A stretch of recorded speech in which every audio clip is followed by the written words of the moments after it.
예, 오늘은 웨스트민스터 신앙고백서 56번째 시간입니다. 하나님의 율법 오늘 마지막 볼 건데요. 6항 7항, 6항 7항 보겠습니다. 6항이 되게 길어요. 한번 6항을 한번 읽어볼게요. 자, 읽겠습니다. 시작. 참 신자는 행위 언약으로서의 율법을 통해 의롭다 하심을 받거나 정죄당하지 않는다. 그러나 율법은 다른 사람들에게는 물론 그들에게도 크게 유익하다. 율법은 삶의 규칙으로서 그들에게 하나님의 뜻과 그들의 의무를 알려주고 거기에 합당하게 행하도록 명령하고 인도하며 그들의 본성과 마음과 삶이 죄로 인해 부패했다는 것을 일깨워주어 스스로를 살펴 죄를 더욱 깨닫게 하고 죄를 미워하게 하며 겸손한 태도를 취하도록 이끌고 그리스도와 그분의 완전하신 복종의 필요성을 더욱 분명하게 의식하게 만든다. 여기서 끝나는 게 아닙니다. 그 다음까지 이어집니다. 자, 그래서 읽겠습니다. 이와 같이 율법은 거듭난 자들에게 그들의 부패함을 억제할 수 있는 유익을 끼친다. 율법은 죄를 금지할 뿐 아니라 경고를 통하여 그들이 비록 율법의 저주에서 해방되었다 하더라도 죄를 지으면 어떤 징벌을 받고 또 현세에서 어떤 고난을 받게 될 것인지 알려준다. 또한 율법은 약속을 통해 복종하면 하나님께 인정받고 또 비록 행위 언약으로서의 율법을 통해 마땅히 주어지는 것은 아닐지라도 그런 행위로 인해 어떤 보상을 기대할 수 있는지 알려준다. 물론 선을 장려하고 악을 제지하는 율법에 따라 선을 행하고 악을 멀리하는 행위가 율법 아래에 있고 은혜 아래에 있지 않다는 증거가 되지는 않는다. 이게 6항입니다. 엄청 길죠? 율법의 효용, 믿는 자와 또 믿지 않는 자에게 율법은 어떠한 의미가 있느냐 뭐 이런 내용인데 하나씩 뒤에 살펴볼 거고요. 7항도 마저 읽겠습니다. 7항 한번 읽어볼까요? 시작. 지금까지 언급한 율법의 용도는 복음의 은혜와 상충하지 않고 오히려 자일조화를 이룬다. 그리스도의 영이 사람의 의지를 정복하시어 율법에 계시된 하나님의 뜻이 요구하는 바를 자유롭고 즐겁게 행할 수 있는 능력을 허락하신다. 하나님의 율법이 오늘 마지막 시간인데요. 우리가 구원의 서정을 쭉 살펴봤고 구원의 확신까지 은혜와 구원의 확신까지 했고요. 그 다음에 이제 하나님의 율법이 나옵니다. 근데 이 하나님의 율법을 우리가 율법을 지킴으로써 받는 어떤 약속, 언약, 이거는 우리가 이제 은혜 언약이 예수 그리스도 안에서 이루어짐으로써 사실 우리 가운데는 의미가 없어지는 거가 되었어요. 그것이 사실 은혜인데, 왜냐하면 율법은 두 가지 반응을 요구합니다. 하나님의 율법은 완전히 지킴으로 영생을 얻느냐, 아니면 못 지킴으로 영벌을 받느냐, 둘 중 하나거든요. 근데 문제는 율법으로 인한 언약, 율법에 담긴 언약은 이게 그러니까 언약이라는 거 모든 게 그래요. 약속을 지키면 그에 대한 보상을 받는 거고 못 지키면 거기에 대한 보응을 받는 거거든요. 우리가 뭐 아파트 계약을 했어요. 아파트 계약을 했는데 며칠 언제까지 중도금을 내고 어디까지 잔금을 내기로 했어요. 못하면 못 얻는 거예요. 그걸 그 약속을 못 지키면 아파트를 못 사는 거야. 그리고 계약금 날아가는 거죠.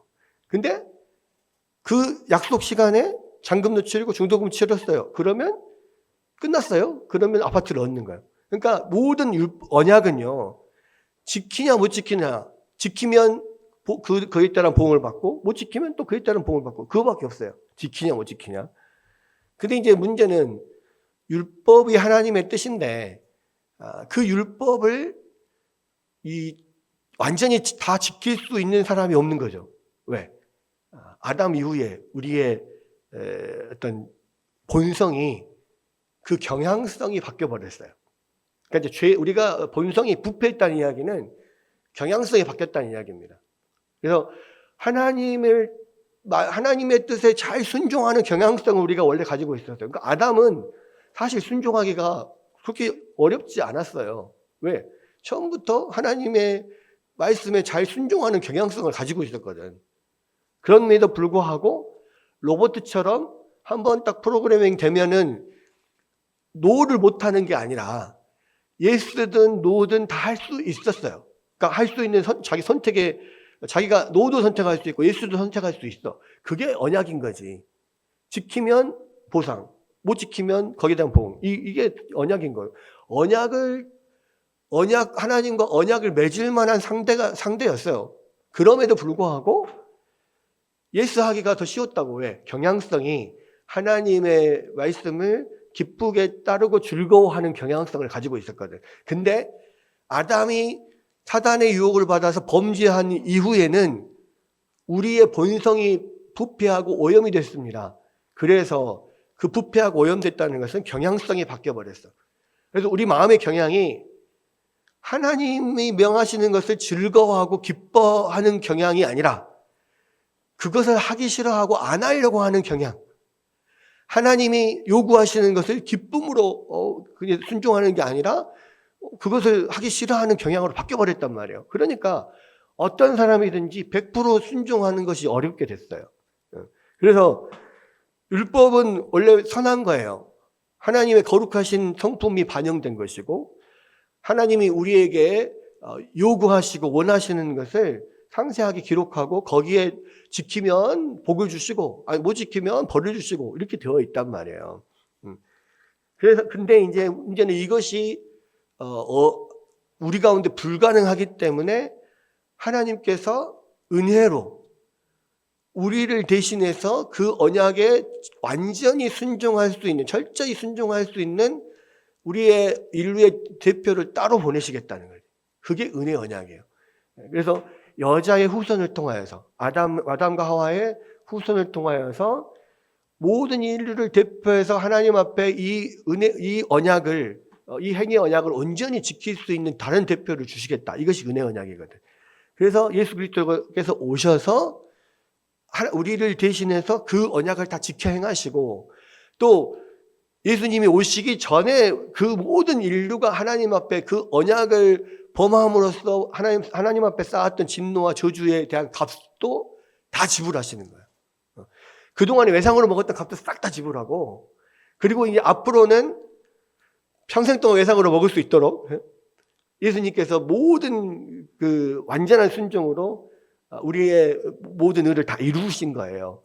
그래서 우리는 그 예수님을 우리의 주로, 우리의 주인으로 받아들이고 우리가 주님 안에서 주님 붙들고 살게 되면 예수님이 이루신 모든 의가 우리 가운데 자동적으로 전가되는 우리의 것이 되는 그러한 어떤 은혜를 얻게 된 거죠. 그래서 우리가 예수님을 믿음으로 우리는 예수님의 가족이 되는 거예요. 그래서 그런 거잖아요. 내가 돈을 안 벌더라도 우리 아버지가 재벌이면 우리 집은 부자야. 그리고 나는 우리 아버지가 그 벌어놓은 재산 가지고 뭐든지 다 풍족하게 쓰고 살 수가 있어. 아무것도 안 했어요. 단 하나 그냥 이 집에 그냥 양자로 들어간 것뿐이야. 이 집의 아들이 된 것뿐이야. 그런데 그 집에 있는 모든 재산이 다 내가 다 그것을 풍족하게 누리고 쓸 수 있게 되는 거라고요. 예수님을 믿는다는 것은 그거예요. 예수님을 통하여서 우리가 하나님 아버지의 아들이 되는 거죠. 그 모든 것이 풍족한 재벌가로 우리가 들어가는 거와 똑같은 거야. 그렇게 입양이 되면 예수님과 그는 언약을 해야 돼. 예수님과 그 결혼을 해야 돼. 그렇죠? 결혼하면 배우자가 되면 그 재벌가로 들어가는 거 아닙니까? 그게 예수님을 믿는 거야.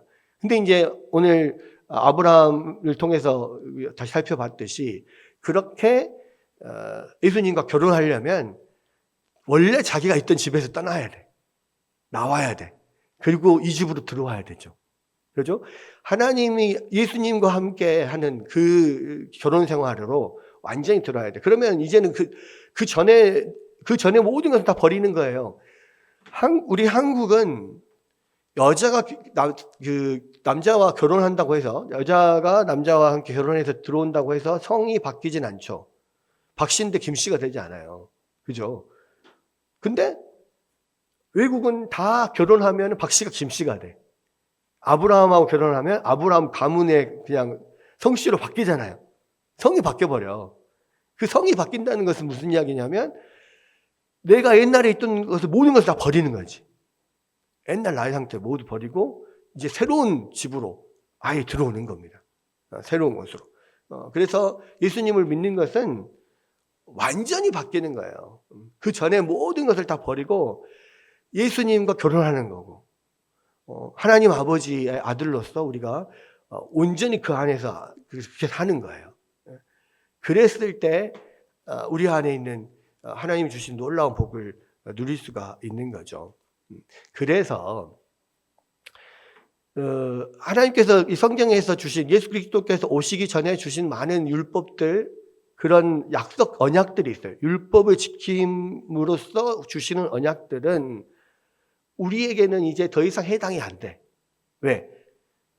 그 언약의 당사자가 우리 개개인이 아니라 우리를 대표한 예수님이 돼버렸거든. 그렇잖아요. 그래서 예수님이 우리를 대신 우리 전체를 대표해서 그 언약을 이루셨기 때문에 그 언약 안에 우리가 들어와 있어요. 그래서 하나님의 이 말씀 안에는 모든 율법이 있고 그 율법을 지킴으로써 주시는 여러 가지 언약이 있단 말이에요. 어떤 복과 또 벌이 있단 말이에요. 근데 그것은 그 율법의 행위 언약으로서의 율법으로부터는 우리가 이제 해당 사항이 없게 됐어. 그러나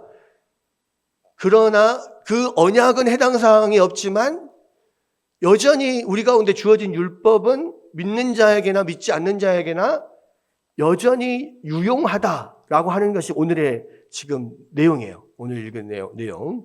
그 말입니다. 자, 보십시오. 자, 이 조항은 참 신자가 행위 언약으로서의 율법으로부터 온전히 해방되었다라고 진술한다. 그랬어요. 그러니까 우리가 이거를 주의해야 되는데, 우리가 율법으로부터 해방됐다 이 말을 오해하는 경우가 있어요. 율법이 필요 없다가 아니야. 성경에서 나온 것은 해방되었네, 율법에서 해방되었네, 이것은 율법이 필요 없다가 아니라 율법 안에 있는 언약이 더 이상 우리 가운데 필요가 없다는 이야기예요. 그러니까 율법 안에 있는 언약이 우리 가운데 해당 사항이 없어졌다는 말입니다. 그러니까 무슨 이야기냐? 율법을 안 지키면 영생, 안 지키면 영벌. 이게 없어졌단 말이에요. 그래서 많은 사람들이 되게 오해하는 경우가 율법에서 해방됐다 그러면 율법이 필요 없다 생각하는데 아니에요. 율법은 여전히 필요해요. 그러나 율법 안에 율법에 얽매여져 있던 그 행위 언약 자체가 없어졌다는 거예요. 왜? 언약의 대상이 이제 우리가 아니게 되었다니까. 언약의 대상이 예수님이 되었으니까. 그 언약과는 필요가 없어요. 근데 그래도 율법이 필요하다는 게 오늘 이야기입니다. 자, 보십시오. 참 신자들의 대표자요, 보증인이신 그리스도께서 죽음에 이르는 고난을 통해서 율법의 저주를 남김없이 감당하시오. 율법의 저주가 뭐냐면 율법을 지키지 않았을 때 하나님께 받는 저주. 이것을 예수님이 우리가 그동안에 지키지 않았던 것에 대한 저주를 십자가에서 다 받으셨잖아요. 그렇죠? 그리고 그렇게 해서 율법에 정죄하는 권세로부터 그들을 완전히 자유롭게 하셨다. 율법에 정죄하는 권세도 그거예요. 언약 때문에 정죄가 되는 거야. 이것을 지키면, 못 지키면 너가 저주를 받는다. 영벌을 받는다. 지키면 복을 줄게. 못 지키잖아요. 그러니까 우리는 태어나면서부터 율법을 지킬 수 있는 성향을 갖고 있지 않단 말이에요. 그러니까 저주에서 벗어날 수 없는 상황이었는데 그 언약 조건을 우리가 아닌 예수님이 이제는 담당해 버리셨으니까 우리가 거기에 해방이 된 거라는 거예요. 그래서 이거를 되게 분명하게 알아야 됩니다. 율법에서 벗어났다는 것은 율법 자체에서 벗어났다는 게 아니라 율법 안에 얽매여 있는, 율법 안에 들어있는 언약 조건이 없어졌다는 거예요. 언약 조건이 물론 살아있어요. 근데 그것이 예수님에게 적용이 되지 우리 가운데 적용이 되지 않는다. 율법에 있는 언약 조건에서 우리가 대상자에서 빠졌다. 이 말이에요. 그거를 우리가 꼭 기억해야 됩니다. 그래서 율법과 은혜를 이렇게 반대편에 놓고 보는데 아니에요. 율법도 은혜예요. 율법과 은혜가 왜 반대편인지, 율법에 있는 언약과 은혜 언약이 반대인 거지. 언약이 반대인 거지 율법 자체는 우리에게 선하고 좋은 거고 율법도 우리 가운데 은혜를 주신 거예요. 이걸 기억해야 됩니다. 그래서 갈라디아 3장 13절에 그리스도께서 우리를 위하여 저주를 받은 바 되사 율법의 저주에서 우리를 속량하시니, 여기서도 율법에서 우리를 속량하시니 안 하고 율법의 저주에서 우리를 속량했다고 그랬어요.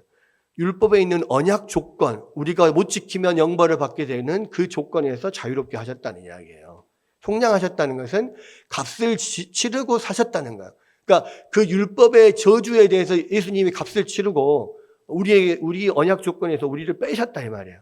그 말입니다. 자, 그러므로 이제 그리스도 예수 안에 있는 우리에게는 결코 정죄함이 없나니, 이 정죄는 어디서 와요? 율법을 못 지킴에서 오잖아요. 율법을 못 지키면 정죄를 받는다. 그것이 율법의 언약인데 그 율법의 언약에서 우리가 해방된 거예요. 그러니까 이 개념을 절대로 헷갈리면 안 돼요. 율법이냐 율법의 언약이냐 이겁니다. 자, 만일 그리스도께서 율법의 저주만 감당하시고 자기 백성을 정죄하는 권세를 지닌 언약으로서의 율법 아래 그대로 두셨다면 죄를 지으면 다시 율법의 저주를 받게 되었을 거다.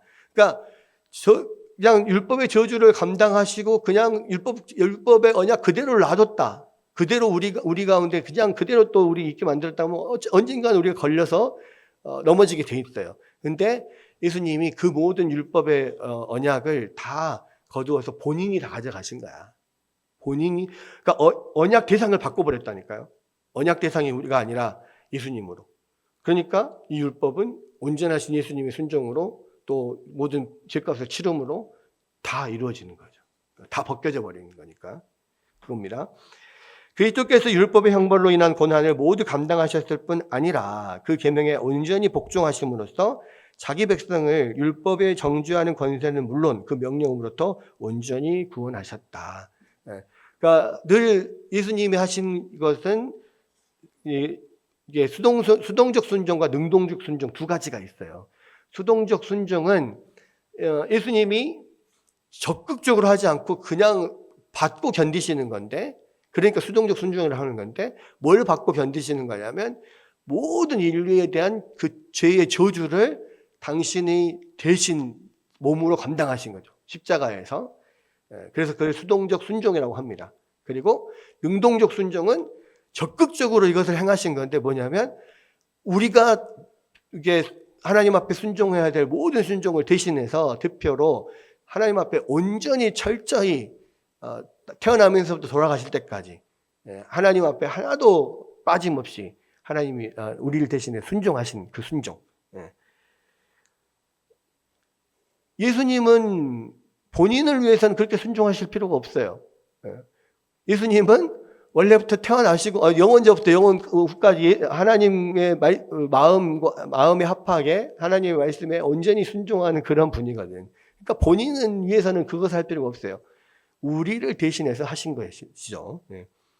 그래서 그래서 그 모든 율법의 저주를 싹 다 걷어가시고 예수님이 다 담당을 하셨다. 그 이야기입니다. 그래서 이제 우리는 해방됐다 이 말이에요. 자, 신자가 언약으로서, 여기서도 언약으로서의 율법으로부터 해방되었다. 이게 되게 중요합니다. 그냥 율법으로부터 해방이 아니라 언약으로서의 율법으로부터 해방되었다는 교리는 방종을 부추기지 않습니다. 그러니까 이제 그럼 율법을 지키죠. 율법에서 해방된 게 아니에요. 율법은 이제 안 지켜도 된다가 아니라고요. 율법에 있는 언약이 해방이 됐어요. 언약으로부터 해방이 됐다는 거예요. 왜냐하면 신자는 율법을 삶의 규칙으로 받아들여서 지켜야 할 의무가 있기 때문이다. 이 율법은요, 언약으로서뿐만 아니라 처음부터 하나님이 모든 피조물, 특히 하나님의 형상대로 만드신 인간들에게 하나님께서 원하시는 바였어요.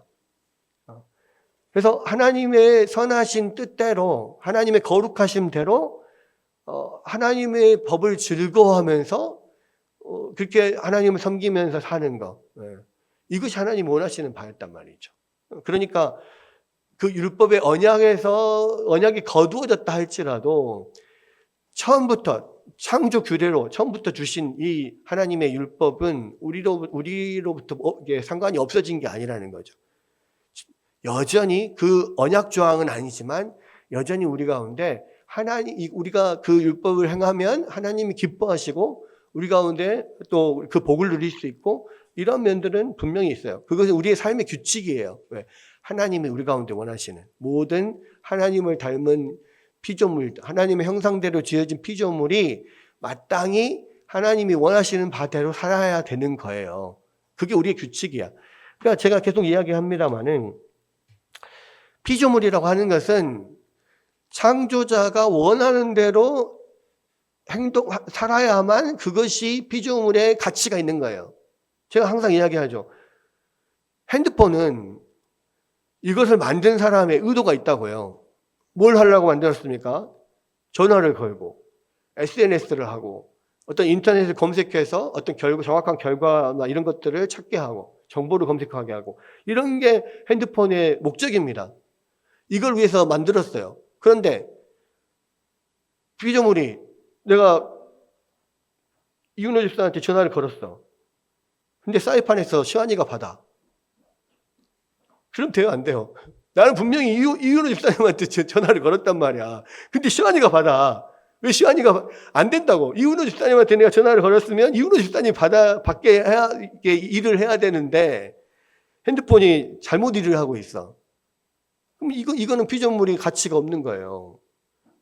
사용자가 또는 창조자가 원하는 대로 해줘야만, 규칙대로 해줘야만 가치가 있는 거라고. 그러니까 우리가 하나님의 형상대로 만들어진 피조물이면 창조주이신 하나님이 원하는 대로 우리가 행동해야만 그게 가치가 있는 거예요. 그것이 삶의 규칙인데 이러한 매뉴얼이 성경 하나님의 말씀이고 율법이란 말이에요. 뭐 번호 010, 4076, 1420 이렇게 번호를 누르고 샌드를 누르면 저한테 전화를 하는 것이 마땅한 건데 딴 데다 전화해버려. 그러면 안 된다고. 이거 고장난 거예요. 버려야 돼. 아니면 바꿔야 돼. 버리는 게 영버린 거죠. 폐기하는 거죠.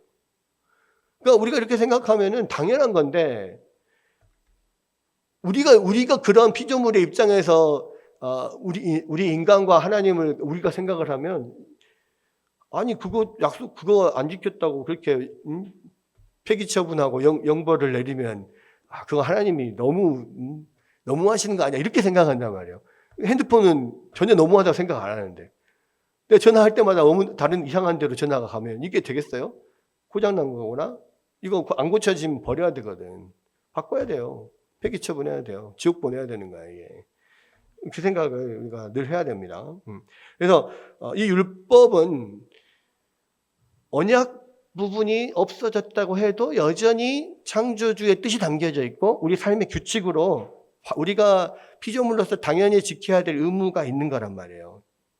그래서 율법은 다른 사람들은 물론 신자들에게도 여러모로 유익하다 그랬어요. 그래서 언약의 부분이 없어졌어도요. 안 믿는 사람에게도 믿는 사람에게도 율법은 여전히 유용해요. 여전히 유익하다. 그래서 디모데전서 1장 8절에 보면 율법은 사람이 그것을 적법하게만 쓰면 선한 것임을 우리가 아노라 그랬어요. 여기 이 사람도 믿는 사람, 믿지 않는 사람 다 들어있어요. 율법은 믿는 사람, 믿지 않는 사람 모두에게 다 선한 것입니다. 자, 그러면 그러니까 안 믿는 사람, 거듭나지 못한 자가 도덕적 율법을 통해서 얻을 수 있는 유익은 무엇일까? 그랬습니다. 첫 번째는 많은 죄를 억제할 수 있도록 도움을 준다. 하나님의 말씀이요. 이게 하나님의 거룩하신 뜻이 있기 때문에 그 말씀을 계속해서 듣고 그 말씀을 따르면 또는 그 말씀이 계속 우리 안에 양심을 찌르면 죄를 억제할 수 있어요. 그러면 이 세상이 죄가 많은 사람, 믿지 않은 사람들도 설사 예수님을 안 믿는다고 해도 성경 말씀에 나온 대로 이게 참 좋은 유익한 책이다 생각하고 이 말씀대로 지켜서 한번 살아보자라고 하면 많은 죄를 억제하는 데 도움을 많이 받습니다. 그래서요.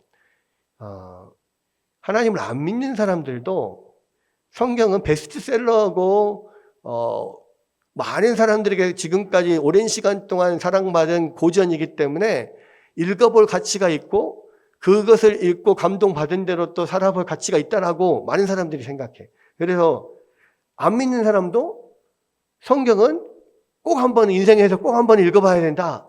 이렇게 말하는 사람들이 많습니다. 그죠? 또 안 믿는 사람도요, 잠언을 뭐 날마다 이렇게 필사하거나 내지는 잠언을 읽고 뭐 이렇게 하는 사람들이 있어요. 안 믿는 사람들이. 왜?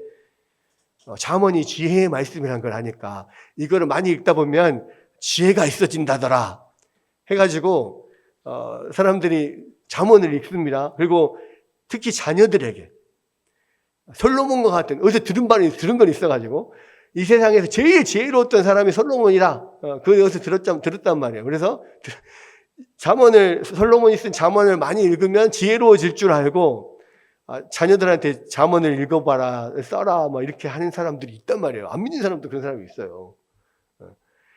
근데 실제로 그들에게도 유용해.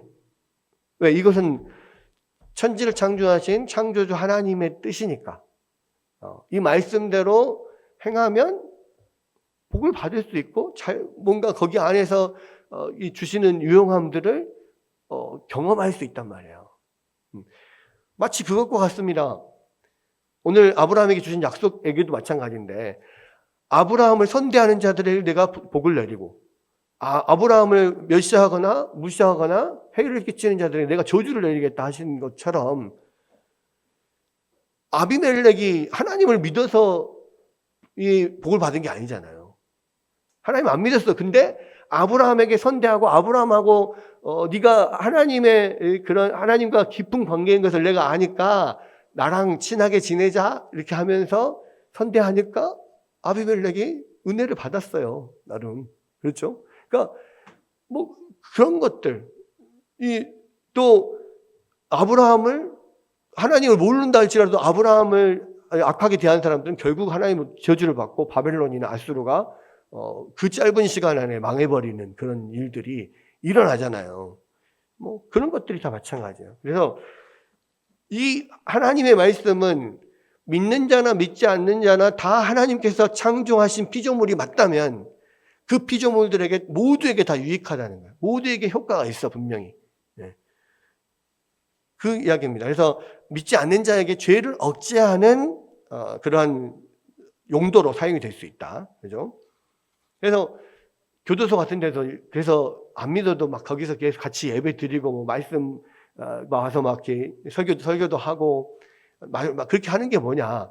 안 믿는 사람들이어도 어쨌든 그 예배와 말씀 가운데 들어 있으면 거기서 선한 영향력을 받고 죄가 억제되는 면들이 있기 때문에 하는 거란 말이에요. 예, 그렇죠? 또 스스로의 부패함과 불행함을 깨닫게 해준다. 말씀을 잘 읽다 보면 내가 정말 나쁜 놈이구나 알게 되는 거예요. 사도 바울이 그 이야기를 했잖아요.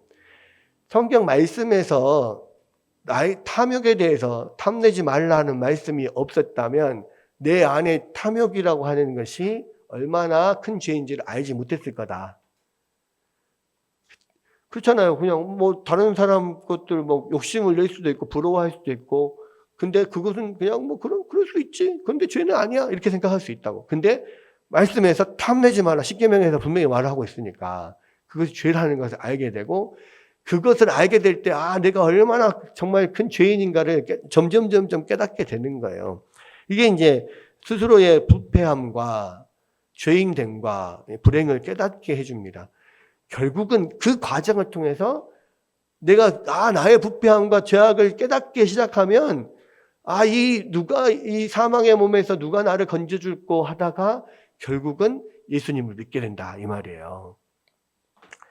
그래서 세 번째가 그리스도의 절대적인 필요성을 의식하고 그분을 모든 필요를 채워주시는 구주로 받아들이도록 인도한다. 그러니까 예수 그리스도께로 인도하면 죄를 억제해주고 나의 죄인됨을 깨닫게 해주고 그리스도께로 인도하는 면. 그래서 전도가 되는 거예요. 우리가 전도를 하는 이유가 뭡니까? 하나님의 말씀을 계속 전하는 이유가 뭡니까? 율법의 이 기능 때문에 그러는 거예요. 죄를 억제해주고요, 죄를 깨닫게 하고요, 그리고 예수 그리스도께로 인도하는 기능이 안 믿는 사람들에게도 이 기능이 여전히 있기 때문에 안 믿는 사람들에게 복음을 전하고 안 믿는 사람들에게 말씀을 전하는 거예요. 또 한편으로 우리가 교회에 와서 믿는 사람들 안에서도 계속해서 이 율법의 말씀을 계속해서 전하고 그 율법이 나를 계속해서 나의 죄를 깨닫게 하고 나를 치고 그렇게 하는 이유가 뭡니까? 그렇게 해야만 결국 예수 그리스도께 가까이 나가거든. 그래서요, 여러분 주일날 교회 나와서 여러분들이 말씀을 들을 때요, 예배를 드릴 때요, 오늘 좋은 말씀, 은혜로운 말씀 잘 듣고 갑니다. 이렇게 하면 여러분의 영혼에 아무런 유익이 없어요. 오늘 예배당 나와가지고 내 양심을 찌르고 나의 정말 아픈 곳을 막 쿡쿡 찔러대는 그 말씀을 듣고 가야만 여러분 영혼에 유익이 되는 거예요. 내가 지금 말씀대로 살아야 되는데 그렇게 못했네. 내가 순종해야 되는데 그 못했네. 아이고, 날마다 그것이 찔리고, 이제 그만 좀 때렸으면 좋겠다. 그렇게 생각할 때까지 계속 맞아야 돼요. 때려야 돼요. 맞아야지만 그래야 변화가 되거든. 그렇잖아요? 그래서 교회에 나와서 예배 드리면서 그냥 아이고 은혜롭다, 아이고 좋습니다, 재밌었다, 은혜 감동스러웠다 이것만 가지고 가면은 그때 당시는 재밌고 좋고 감동스럽지만 여러분의 영혼에 하나도 유익되지 않아. 뭐라도 하나 찔림을 받고 가야 돼. 뭐라도 하나 내 안에 나의 양심을 깨뜨리고 건드려야 돼요. 그래야만 여러분 변화된다고요. 그래야만 예수님의 절대적인 필요성을 인식하고 더 주님을 붙잡고 매달리게 된다고요. 그렇지 않으면 안 됩니다. 그래서 이 부분이 거듭나지 못한 자에게 도덕적인 율법이 주는 유익이 무엇인가? 이거는 안 믿는 사람에게만 해당된다고 생각하지 마셔요. 우리 모두에게 여전히 이게 동일하게 해당되는 거예요. 그리고 실제적으로 교회 안에 있는 사람들이 온전히 정말 하나님 앞에 온전히 회개하고 진짜 예수님을 붙들고 사는 그런 사람인지 아닌지 아닌 사람들도 많이 있거든요. 아직 그러한 단계 가운데 못 들어온 사람도 많아요. 그러니까 그럴수록 더 우리가 말씀에 찔림을 받지 않으면 안 돼요. 매번 교회에 왔는데 계속 은혜로운 말씀, 재미있는 말씀 하고 그렇게 가면은요, 양심에 화인 맞은다 듭니다. 여러분, 교회는 영혼의 병원이라고 하잖아요. 영적인 병원이라고 하잖아요. 여러분 병원 가는 게 즐겁습니까? 여러분 치과 가는 거 즐거워요? 병원 가서 진료받고 주사 맞는 거 즐겁습니까? 안 즐겁잖아. 병원 갔다 오면은 너무 은혜롭고 막 감동스럽고 재밌고 그렇습니까? 뭐 영화 보고 옵니까? 아니잖아요.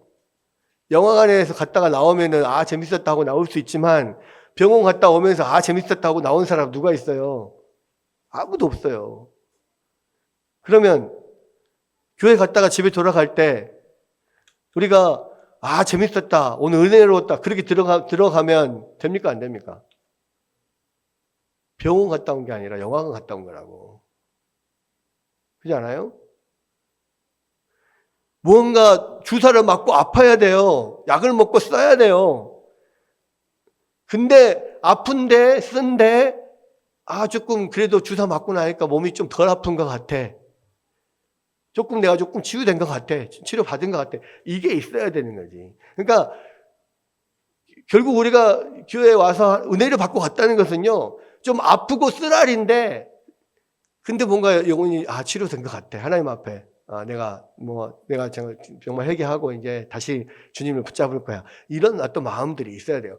그것이 없이 그냥 교회만 왔다 갔다 하는 것은요, 아무런 유익이 없어요. 아무런 유익이. 그래서 지금 이 부분이 굉장히 중요한 거예요. 굉장히 중요한 거. 그리고 청교도들이 이 부분을 항상 강조한단 말이에요.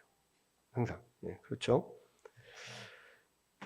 자, 또 계속 죄 가운데 살면서는 아닌데 살면서 죄인들을 구원하시는 주님을 끝까지 거부할 경우에 더 이상 변명할 수 없게 만든다. 왜?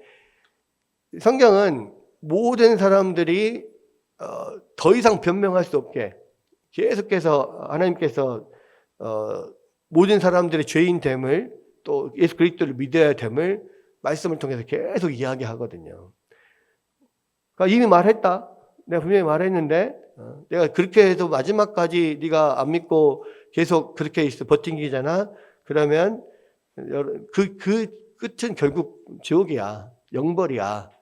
말씀을 통해서 계속 그것들을 알게 하셔서 더 이상 변명할 수 없게 만든다라는 겁니다. 그게 이제 안 믿는 사람들에게도 하나님의 율법이 유용한 이유 이렇게 돼 있고요.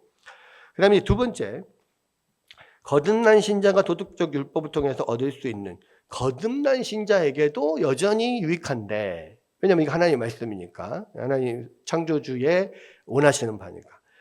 자, 그리스도께서 언약으로서의 율법으로부터 자신을 구원하셨다는 사실에 감사하며 그분을 더욱 보배롭게 여길 수 있도록 도와준다. 그러니까 하나님의 말씀을 통해서 우리가 마땅히 지켜야 될 것을 못 지키는 이것을 예수님이 대신 지켜주셨고, 예수님이 우리의 대신 모든 우리의 범죄한 그 죄의 값을 예수님이 다 치러 주셨구나. 말씀 율법을 알면 알수록 그것에 대해서 더 감사하게 되고, 더 주님을 사랑하고 존경하고 붙잡게 되고 보배롭게 여기게 만들어 준다는 거죠. 그래서 우리가 예수님을 온전히 믿고 우리가 구원의 길로 들어섰지만 계속해서 하나님의 말씀을 공급받고 배우고 그 말씀의 뜻을 더 깊이 알아가고 해야 되는 이유가 뭐냐면, 알면 알수록 예수님의 은혜가, 또 그 예수님 우리 가운데 주신 하나님의 은혜가 얼마나 큰지를 더 알아가게 되는 거예요. 그래서 더 보배롭게 여기게 되고 귀하게 여기게 되고 그렇다는 거예요. 그래서 이 율법이 거듭난 신자에게도 여전히 필요하다. 그렇죠?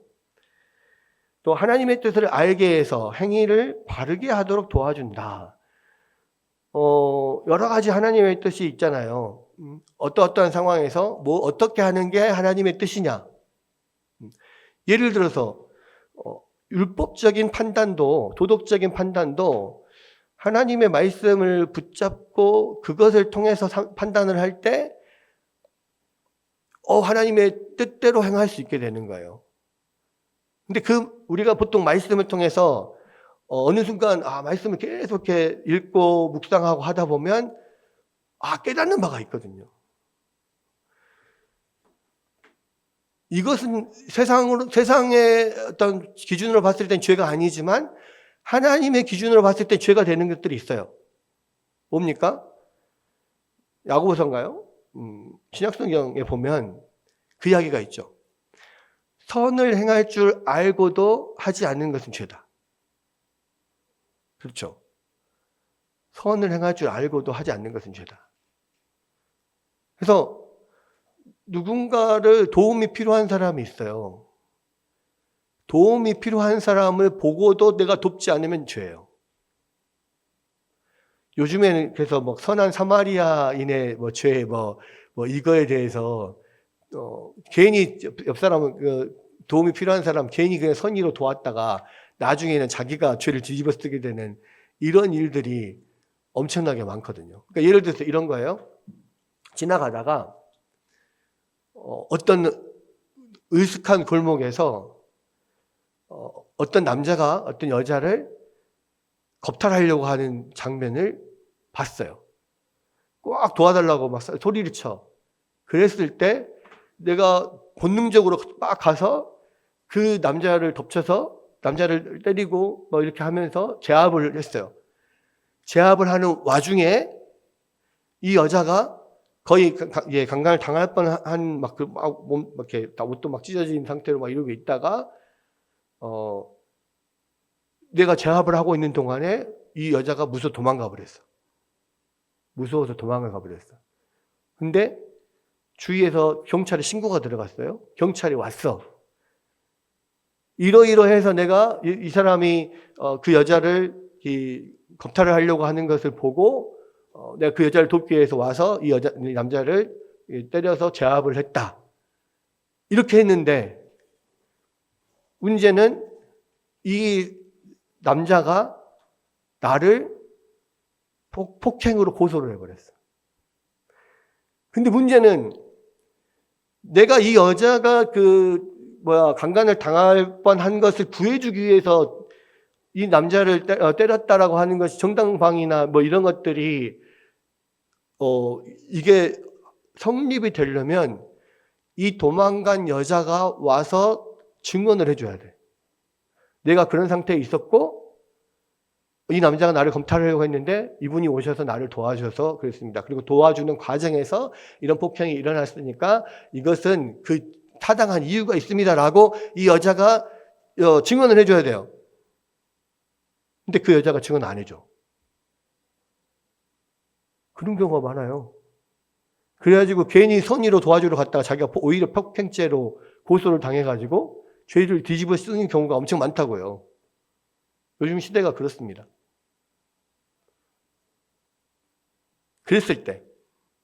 그래서 이 사람은 요즘에는 그래서요, 그렇게 그런 범죄 현장이라든지 뭐 그런 거 있으면 절대 가서 도와주지 않아요. 특히 여자들이 그랬을 때, 여자들이 어떤 이유에서 당하고 있을 때 도와줬다가, 그것을 아예 그냥 그런 식으로 뒤집어 쓰는 경우가 많아서, 그래서 도와주지 말자, 도와주면 안 된다, 이런 이야기도 되게 많아요. 물론, 그 자리에 가서 막 폭행을 안 하더라도 빨리 신고하고, 어쨌든 못하도록 뭔가 인기척이를 내고 뭐 여러 가지로 도울 수는 있지만, 그렇다 하더라도 어쩌면 자기가 또 보복을 당할 수도 있는 거고, 나중에. 그런 것 때문에 아예 그런 거 안 하려고 해요. 근데 그거 안 해도 아무런 문제 없어. 잘못한 게 아니야. 왜? 그거 보고 내가 당한 일 아니니까요. 근데 성경적으로 봤을 때는 그게 죄입니까? 아닙니까? 죄예요. 선을 행할 줄 알고도 안 하는 것은 죄라고. 현행법에는 죄가 아닌데. 그러니까 이거는 그냥 극단적인 예입니다. 극단적인 예인데 실제로 그런 게 되게 많아요. 많은 경우에 이 세상에서 우리가 판단할 때요, 하나님의 뜻을 잘 알고, 하나님의 뜻을 몰랐을 때는 이게 죄인지 몰랐을 텐데, 하나님의 뜻을 알고 묵상하다 보면 이게 죄인 줄 알기 때문에 이거를 하는 경우가 많아요. 이게 되게, 이런 면들이 되게 많습니다. 선을 행할 줄 알고도 하지 않는 게 죄라니까요. 누군가 어려움이 처했을 때, 경제적 어려움이 있을 때 도울 수 있는데 뭐 안 도운 거 죄라고. 근데 이런 것들이 어느 순간 다 순종이 되는 건 아니에요. 그러니까 어느 순간 내가 그렇다라고 진짜 내가 깨닫고 동의했을 때, 그때 내가 좀 손해를 보더라도 어쨌든 하나님의 말씀대로 하게 돼요. 그렇게 해서 손해를 보는 경우도 많아요. 그런데 여러분, 하나님의 말씀 안에는요, 약속이 있어요. 오늘 아브라함에게 주신 약속도 있잖아요. 하나님을 택한 자들, 하나님의 백성들을 선대하는 자에게 내가 복을 주고, 그에게 악하게 행하는 자를 네가 저주하리라. 결국은 현행 법상으로는 아무런 이런 게 없고 오히려 나에게 손해만 올지 모르지만요, 하나님이 갚으셔요. 그게 성경입니다. 그게 성경 말씀이에요. 그래서 세상에서 아니면 그 사람에게서, 당사자에게서 보상을 받으려고 하지 마세요. 보상을 하나님이 해주실 거예요. 근데 당장 오지는 않아. 하나님의 보상이. 보상도 악에 대한 보응도 성경을 보면 상당히 오랜 시일이 걸린단 말이에요. 근데 결국은 우리가 그 인생 전체를 봐서도 그렇고요, 성경을 봐서도 그렇고요, 하나님은 반드시 보상하시고 보응하십니다. 그걸 믿으면 당장 손해여도 내가 선을 행할 줄 알고도 선을 행하지 않으면 그게 죄라는 것을 믿고 선을 행하는 거예요. 당장 손해봐도. 그리고 그것이 현실에서 빠른 시간 안에 보상을 못 받아도 우리는 믿어요. 하나님이 보상하신다는 거예요.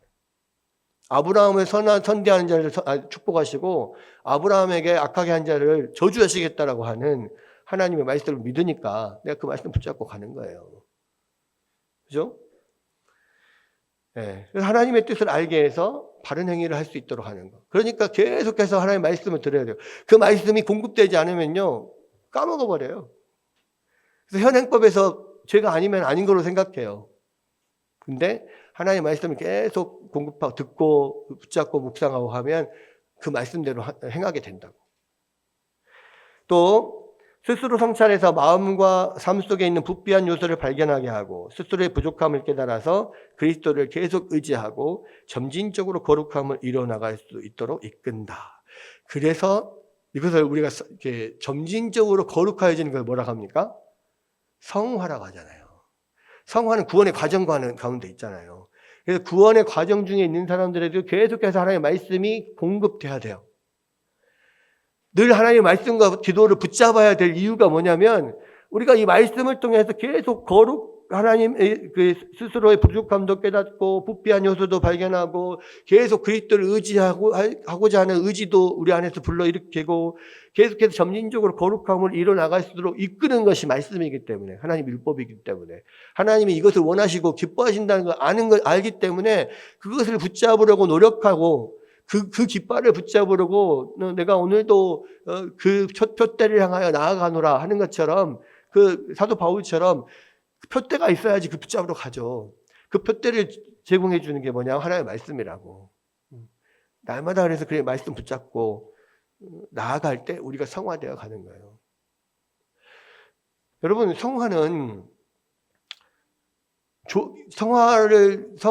성화가 되면 좋고 아니면 말고가 아니에요. 왜? 성화는 우리 구원의 과정이니까. 우리 안에서 성화가 이루어지지 않으면요, 우린 구원은 없는 거예요.